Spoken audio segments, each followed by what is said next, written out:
లేవియ కాండము 16వ అధ్యాయము.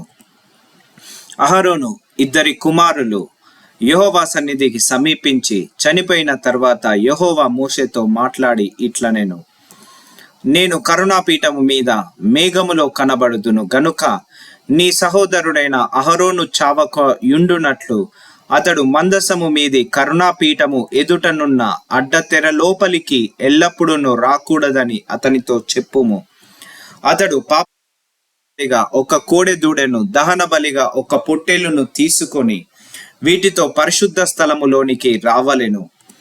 అతడు ప్రతిష్ఠితమైన చొక్కాయి తొడుగుకొని తన మానమునకు సన్ననార లాగులు తొడుగుకొని సన్ననార దట్టి కట్టుకొని సన్ననార పాగా పెట్టుకొనవలెను. అవి ప్రతిష్ఠ వస్త్రములు గనుక అతడు నీళ్లతో దేహము కడుక్కొని వాటిని వేసుకొనవలెను. మరియు అతడు ఇజ్రాయేలీల సమాజమునొద్ద నుండి పాప పరిహార్థ బలిగా 2 మేక పిల్లలను, దహన బలిగా ఒక పొట్టేలును తీసుకొని రావలెను.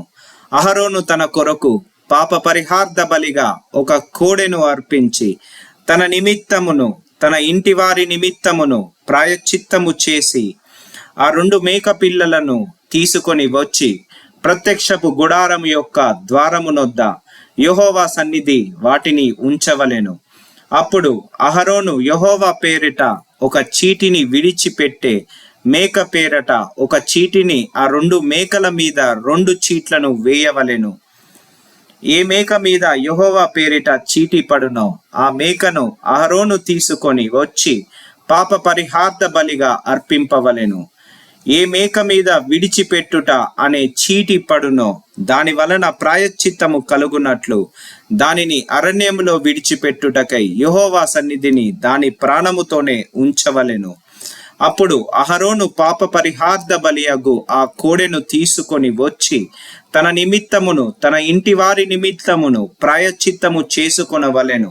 తరువాత అతడు తన కొరకు తానర్పించు పాప పరిహార్థ బలియగు కోడెను వధించి యెహోవా సన్నిధినున్న ధూపపీఠము మీద నుండి ధూపార్తెడు నిప్పులను తన పిడికెళ్లతో పరిమళ ధూప చూర్ణమును తీసుకొని అడ్డుతెర లోపలికి వాటిని తెచ్చి తాను చావకుండునట్లు ఆ ధూపము మేఘము వలె శాసనముల మీదనున్న కరుణాపీఠమును కమ్ముటకు యెహోవా సన్నిధిని ఆ అగ్ని మీద ఆ ధూప ద్రవ్యమును వేయవలెను.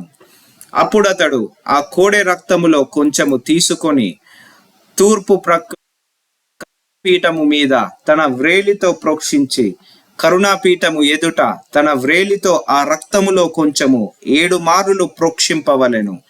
అప్పుడతడు ప్రజలర్పించు పాప పరిహార్థ బలియగు మేకను వధించి అడ్డతెర లోపలికి దాని రక్తము తెచ్చి ఆ కోడె రక్తముతో చేసినట్టు దీని రక్తముతోనూ చేసి కరుణాపీఠము మీదను కరుణాపీఠము ఎదుటను దాన్ని ప్రోక్షింపవలెను. అట్లు అతడు ఇజ్రాయేలీల సమస్త పాపములను బట్టియు అనగా వారి అపవిత్రతను బట్టియు వారి అతిక్రమములను బట్టియు పరిశుద్ధ స్థలమునకు ప్రాయశ్చిత్తము చేయవలెను. ప్రత్యక్షపు గుడారము వారి మధ్య ఉండుట వలన వారి అపవిత్రతను బట్టి అది అపవిత్రత మగుచుండును గనుక అతడు దాన్ని ప్రాయశ్చిత్తము చేయవలెను. పరిశుద్ధ స్థలములో ప్రాయశ్చిత్తము చేయుటకై అతడు లోపలికి పోవునప్పుడు అతడు తన నిమిత్తమును తన ఇంటి వారి నిమిత్తమును ఇజ్రాయేలీయుల సమస్త సమాజము నిమిత్తమును ప్రాయశ్చిత్తము చేసి బయటకు వచ్చు వరకు ఏ మనుష్యుడును ప్రత్యక్షపు రాదు. మరియు అతడు యెహోవా సన్నిధినున్న బలిపీఠమునొద్దకు పోయి దానికి ప్రాయశ్చిత్తము చేయవలెను. అతడు ఆ కోడె రక్తములో కొంచెమును ఆ మేక రక్తములో కొంచెమును తీసుకొని బలిపీఠపు కొమ్ముల మీద చమిరి 7 మారులు తన వ్రేలితో ఆ రక్తములో కొంచెము దాని మీద ప్రోక్షించి దాని పవిత్రపరచి ఇజ్రాయేలీయుల అపవిత్రతను పోగొట్టి దానిని పరిశుద్ధపరచవలెను. అతడు పరిశుద్ధ స్థలమునకు ప్రత్యక్షపు గుడారమునకును బలిపీఠమునకును ప్రాయశ్చిత్తము చేసి చాలించిన తరువాత ఆ సజీవమైన మేకను దగ్గరకు తీసుకొని రావలెను.